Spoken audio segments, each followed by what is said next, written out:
so I have to be quiet. This is 195.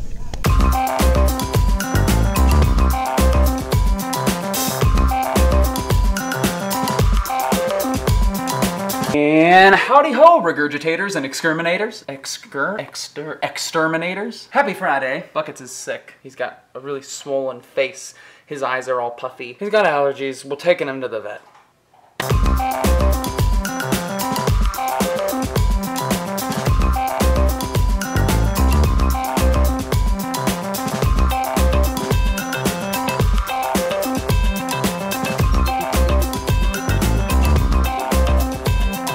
Hey everybody, quick update on Buckets. He's doing just fine. He's over there. We went to the vet. He just got allergies. He's just a puppy. He's just a puppy. So today, since I don't really do Q&J anymore, I thought that today I might take some time to answer some questions from you all. So here we go. I took to Twitter first. Okay. Trevor asks, 3 solid remedies for discovering vision and purpose. Okay, so I'm going to give you 2 that are related and then 1 more that you probably wouldn't expect. This is something I've kind of talked about before on this vlog, but number 1, ask what makes me angry, and number 2, ask what am I good at. When you find that thing that makes you angry, when you find that wrong that you say, I cannot sleep until this gets righted, and then you ask yourself, what am I good at? What skills do I have? What gifts has God given me?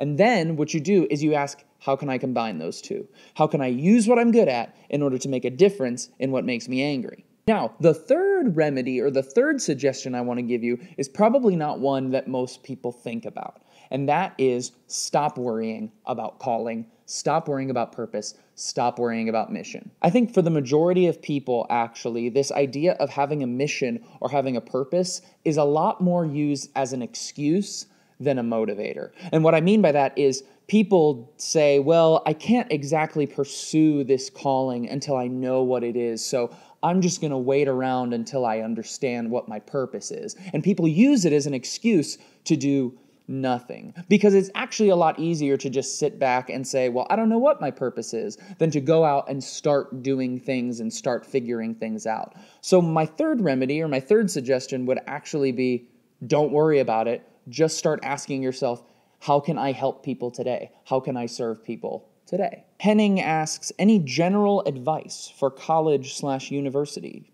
Okay, so if you've watched the last spoken word that I did, you might think that I totally hate college and I think that college needs to be destroyed.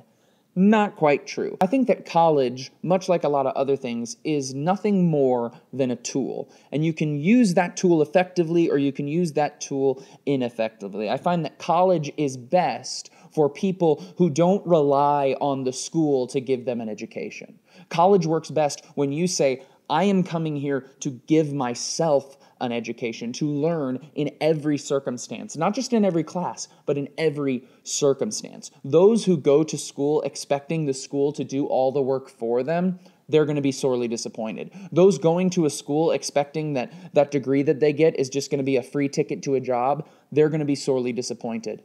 Those who go and say, I'm taking my education into my own hands, I'm going to use these next 4 years or 5 years or however long as an opportunity to give myself an education, those people are more likely to win. Okay, Christina asks, what is my advice for getting out of a prayer rut when I feel that God isn't listening? I guess my advice would probably be the same for you that would be for anyone who is struggling at all in faith. Because I think a lot of the times when we have a struggle in our faith, it's because we don't feel God. Whether it's because we don't feel He's listening or because we don't feel that He's with us or because we don't feel His favor, whatever it is, we base a lot of our faith on feeling. And I've talked a lot on this channel about how faith is so much more than a feeling. Faith is a choice we make to say, regardless of how I'm feeling, I'm going to trust that God is hearing my prayers. I'm going to trust that God is going to respond to my prayers, even when I don't feel that He's there. So that's how I would get out of a prayer rut. It is by choosing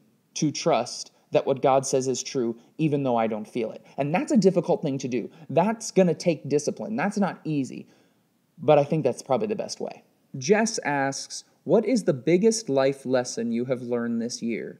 Any advice to go along with that for people in general? I don't know if this is necessarily the biggest life lesson I've learned this year, but I have been learning this year the importance for me in planning and knowing that I have a day off. I think I talk about this a lot too, but I've just learned the importance for me in my own life and my own heart. I need at least one day every 7 days where I don't work. I don't worry about anything except just relaxing, sitting on the couch, hanging out with Sweet Bear. I need that. And for a while, I just thought that that would sort of happen because that's what happens growing up, right? You go to school and you have a weekend, and one of the days on the weekend you usually have something, and the other day you just kind of sit around your house.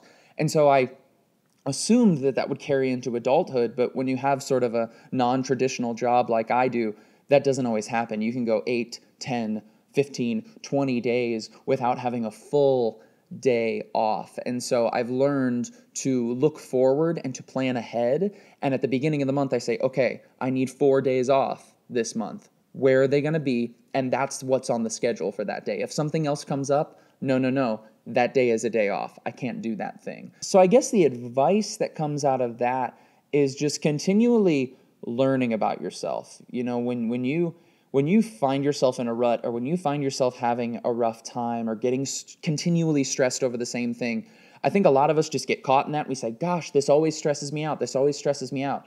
What I'm starting to learn to do is that we need to take a step back when we see those things, and we need to take some time to think and say, well, why does that stress me out? How can I change my life so that I don't run into this anymore? Or how can I rework my schedule? Or how can I plan ahead so I can make sure I don't fall into those circumstances? So I'm not saying that everyone needs to take one day off every single week. I'm saying that I think everyone needs to dive in and take a really good look inside and say, what parts of me are broken? What parts of me are getting messed up because of the life I'm leading? How can I change my life in order to eliminate those parts? Does that make sense? Okay, that's all I have for you now. Thank you guys for watching. I hope that you've enjoyed this. I like answering questions. I think it's fun. Your questions always stimulate me. They always make me think in a new or different way, which I love. I'll see you in a little bit. Sweet Bear, where are we going? Gang tear. Kit dabs. Do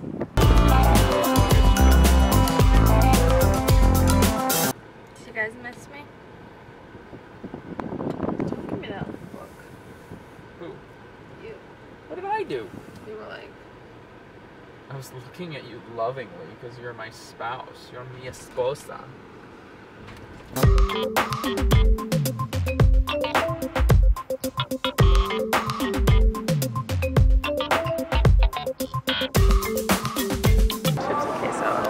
I saw, did you see in a McDonald's commercial they do our handshake? No.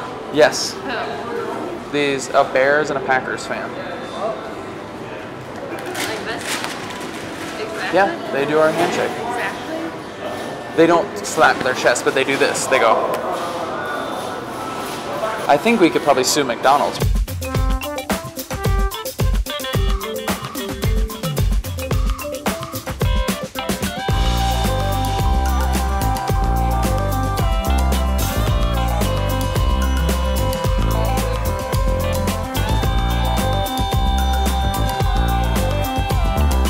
Ooh, Air, you want to take this home? Come on, I'll drive. Buckets. Buckets. Are you feeling better? Okay. See you guys later. Keep being awesome.